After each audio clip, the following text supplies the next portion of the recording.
Çmimi I naftës dhe derivateve të saj në vend ka pësuar rritje shumë të madhe, si shkak I ngjarjeve që po ndodhin në lindjen e mesme.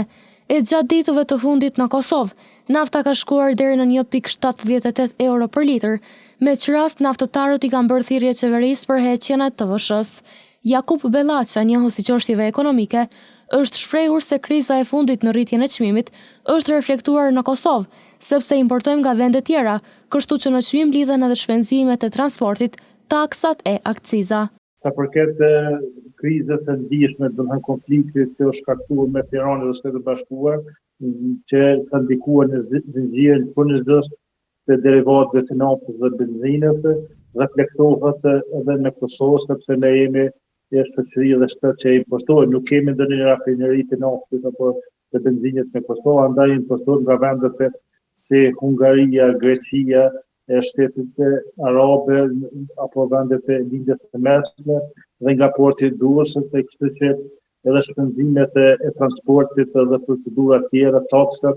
akciza edhe TVSH-ja ndikojnë ndjeshëm, mirë po diferenca është nga operatorët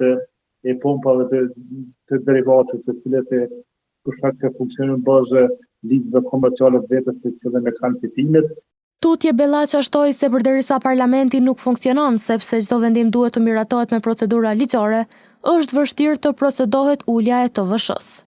Sa përket heqjes e TVSH-s, TVSH aplikohet diku në 18%, është TVSH është konsumatori I fundit realisht e paguar, çdo blerëse, mirë po në këtë moment po më TVSH-ja mund TVSH-ja më ul, domethënë norma tatimore, nga 18% mund më kon më ul, për shembull më kon 10% apo 8%, mirë po për momentin derisa parlamenti nuk është duke funksionuar, realisht çdo vendim I qeverisë, çdo propozim I qeverisë duhet të miratohet në procedura ligjore, edhe duhet të miratohet të dokumentet të Kosovës. Në këtë rast për momentin është vështirë kjo të procedohet. Se I përket vendimit të Ministrisë për marshat e përcaktuara për çmimin e derivateve, Bellaqa vlerësoi se duhet punuar në bazë të rregullores dhe të respektohet ligji.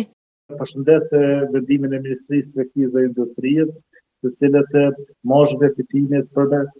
atë me shumicë ka caktuar diku në 2 cent, gjithashtu me pakisë ose 12 cent, realisht ky vendim nëse respektohet efektivisht praktik, inspektoriati I tregut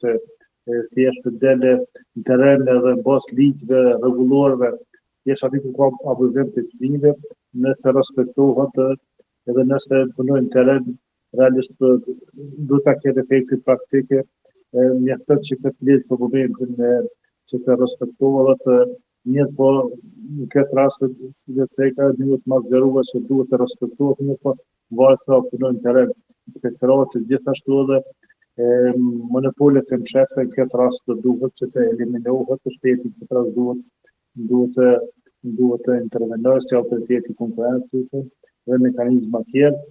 I pyetur nëse do të kishte një alternativë më të mirë se sa heqja e TVSH-s për çmimin e karburanteve, Bellaqa bëri të ditur se është mirë që të formohet një rregullator për derivate. Alternativa më mirë realisht do duhet të ketë të themelojë një rregullator për derivate, naftës dhe benzinës, rregullatori mirët me korektimin e çmimeve, ku veprojnë forca ofertës dhe kërkesës, pjesë me një ligj, me një vendim qeveritar, kjo rregullator mund të themelohet në aspektin e afatmesëm dhe afatgjatë që çështja do të rregullohet.